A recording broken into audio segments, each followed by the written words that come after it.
সালামু আলাইকুম। অষ্টম শ্রেণীর সুপ্রিয় শিক্ষার্থীবৃন্দ, আশা করছি তোমরা সকলে ভালো আছো।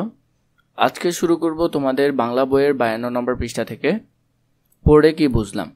রবীন্দ্রনাথ রচনার ভিত্তিতে নিচে কয়েকটি প্রশ্ন দেওয়া আছে। তোমার একজন সহপাঠীর সাথে এগুলো নিয়ে আলোচনা করো এবং সংক্ষেপে উত্তর তৈরি করো। ক, প্রিন্স দ্বারকানাথের পুত্র হয়েও রাজার হালে মানুষ হননি তিনি। লেখক কি কি কারণে রবীন্দ্রনাথ সম্পর্কে এই মন্তব্য করেছেন? উত্তর দেখো। শৈশবে প্রত্যেকটা শিশু তার পরিবার পরিজনের আদর প্রত্যাশা করে, কিন্তু রবীন্দ্রনাথের ভাগ্যে সেটা ছিল না। তিনি পরিবারের মা বাবা ভাই বোন তথা স্বজনদের আদর যত্নে বেড়ে উঠতে পারেননি। দাসীদের তত্ত্বাবধানে তাকে বেড়ে উঠতে হয়েছিল। রবীন্দ্রনাথের কোন কাজগুলো করতে ভালো লাগতো এবং কেন ভালো লাগতো?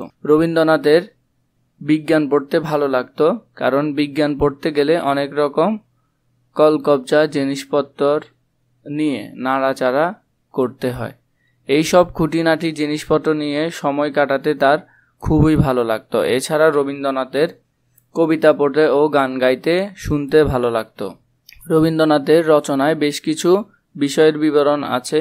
এর মধ্যে থেকে যে কোনো দুটি বিষয়ের বিবরণ সংক্ষেপে তোমার নিজের ভাষায় লেখো। রবীন্দ্রনাথের জন্ম হয় কলকাতার বিখ্যাত জোড়াসাঁকোর ঠাকুর পরিবারে 7 মে 1861 খ্রিস্টাব্দে, বাংলায় 1268 খ্রিস্টাব্দে 25শে বৈশাখ। জোড়াসাঁকোর ঠাকুর বাড়ি এ যেন বাড়ি নয়, রাজপ্রাসাদ ছিল। দ্বারকানাথ ঠাকুর লেনের 5 নম্বর আর 6 নম্বর মোট দুটো বাড়ি মিলিয়ে এই পরিবারের বাসস্থান। এই বাড়িটি তৈরি করা হয়েছিল নীলমণি কণ্ঠের আমলে, রবীন্দ্রনাথের জন্মের ও 75 বছর আগে।